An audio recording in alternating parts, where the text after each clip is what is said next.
নমস্কার বন্ধুরা। 20 টাকার নোটের ওপরে এই ছবিটা তো আমরা সবাই দেখেছি। জানেন কি এই জায়গাটির কি নাম? এটি পৃথিবীর অন্যতম একটি আশ্চর্য। প্রায় 1300 বছর আগে নির্মিত এই মন্দিরটি নির্মাণ করা হয়েছে একটাই বড় পাথর কেটে। আবার একটি পাথর কেটে এমন একটা মন্দির বানাতে প্রায় 4 লাখ টন পাথর কেটে সরাতে হবে। জানেন কি এত পরিমাণ কাটা পাথর কোথায় বা গেল তার হদিশ আজ অবধি পাওয়া যায়নি। আসুন আজকের এই ভিডিওতে জেনে নিই রহস্যময় এই মন্দিরের ইতিহাস। নাম কৈলাস মন্দির।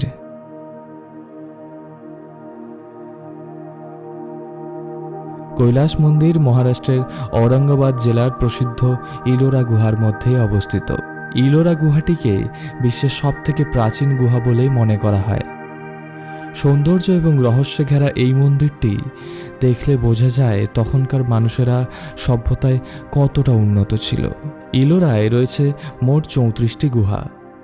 কৈলাস মন্দিরটি তৈরি হয়েছে সম্পূর্ণ একটি আলাদা উপায়ে। সাধারণত কোনো মন্দির তৈরি করা হয় মাটি থেকে শুরু করে ওপরের দিকে, কিন্তু এই মন্দিরটি তৈরি করা হয়েছে ওপর থেকে নিচের দিকে। এছাড়াও এর গুহাগুলো বাইরের দিক থেকে ভেতরের দিকে কাটা হয়েছে, যাকে কাট ইন মনোলিথ পদ্ধতি বলা হয়, যা খুবই কঠিন এবং জটিল। আজ পর্যন্ত কেউ আবিষ্কার করতে পারেনি এই মন্দিরটি ঠিক কত বছরের পুরনো। তবে অনুমান করা হয় মন্দিরটি তৈরি করতে কয়েক হাজার বছর লেগেছিল। শুধুমাত্র পাথর কেটেই তৈরি করা হয়েছে এই মন্দির। এতে নেই কোনো ইট, বালি এবং সিমেন্ট।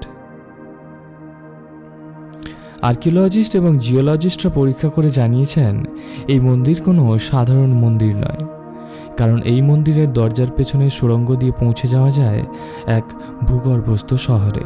এছাড়া মন্দিরের নিচে রয়েছে একটি ভূমিগত গুহা। আর্কিওলজিস্টদের মতে প্রায় 4 লাখ টন পাথর কেটে তৈরি করা হয়েছে এমন একটি মন্দির। ইতিহাস বলছে এই মন্দিরটি বানাতে কেবলমাত্র 18 বছর সময় লেগেছিল, যা সত্যি অসম্ভব। ধরে নেওয়া যাক মন্দির বানানোর জন্য শ্রমিকেরা প্রতিদিন 12 ঘন্টা করে কাজ করেছে, তাহলে 18 বছরের মধ্যে 4 লাখ টন পাথর কেটে সরানো সহজ ব্যাপার নয়। তাদের প্রতি বছর প্রায় 22,222 টন পাথর কেটে সরাতে হয়েছে, যার মনে হচ্ছে 60 টন পাথরকে রোজ এবং 5 টন পাথরকে প্রতি ঘন্টায় এখান থেকে কেটে সরানো হয়েছে। এ তো গেল শুধুমাত্র পাথরগুলি কেটে সরানোর সময়ের অনুমান। এরপরে রয়েছে মন্দিরের কলাকৃতি এবং ভাস্কর্য। মন্দিরের ভেতরের ভবনগুলি বানাতে কতটা সময় লেগেছে এই রহস্য কৈলাস মন্দিরকে আরও রহস্যময় করে তুলেছে। আজ থেকে কয়েক হাজার বছর আগে, যখন আজকের মতো কোনো আধুনিক উপকরণ ছিল না, শুধুমাত্র পাথরের কিছু যন্ত্রপাতির সাহায্যে এই ধরনের মন্দির তৈরি করা সত্যিই একটি অবিশ্বাস্য বিষয়। আর যদি এই মন্দির প্রাচীন মানুষেরা পাথরের তৈরি যন্ত্রপাতির সাহায্যে বানিয়ে থাকে, তাহলে এই মন্দির নির্মাণ করতে কয়েক লক্ষ বছর সময় লাগার কথা। সবচেয়ে রোমাঞ্চকর ব্যাপারটি হলো এত পাথর কেটে যে মন্দিরটি তৈরি করা হয়েছিল, সেই পাথরের অবশেষ মন্দিরের আশেপাশে কিংবা কয়েকশো মাইলের মধ্যেও কোথাও খুঁজে পাওয়া যায়নি। এখন প্রশ্ন হলো, সেই সময় যখন কোনো বড় ক্রেনের মতো যন্ত্র কিংবা উন্নত প্রযুক্তি ছিল না, এত পরিমাণ পাথর কি করে কাটা সম্ভব হয়েছিল, এবং মন্দির স্থল থেকে কীভাবেই বা সরানো হয়েছিল এত পরিমাণ পাথর? এই মন্দিরের কাজ এতটাই নিখুঁত যা দেখলে মনে হয় এটা কোনো মানুষের কাজ নয়। বৃষ্টির জল সংরক্ষণের জন্য ভূমি নালাও রয়েছে সেখানে।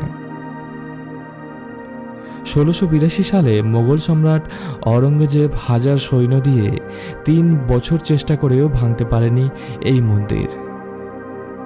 কিন্তু কিভাবে কিংবা কি কারণে তৈরি হলো এই মন্দির, সত্যি কি ইতিহাসে এর কোনো উল্লেখ নেই? একটি মধ্যযুগীয় মারাঠি কিংবদন্তি কৈলাস মন্দিরের ইতিহাসের বর্ণনা দেয়। এই কিংবদন্তি অনুযায়ী স্থানীয় রাজা একটি কঠিন রোগে ভুগছিলেন। তার রানী তার স্বামীকে সুস্থ করার জন্য এলাপুরায় দেবতা ঘৃষ্ণেশ্বর অর্থাৎ শিবের কাছে প্রার্থনা করেছিলেন। তিনি তার ইচ্ছে মঞ্জুর হলে একটি মন্দির নির্মাণের প্রতিশ্রুতি দিয়েছিলেন এবং এই মন্দিরের চূড়ো না দেখতে পাওয়া পর্যন্ত উপবাস পালন করার প্রতিশ্রুতি দিয়েছিলেন।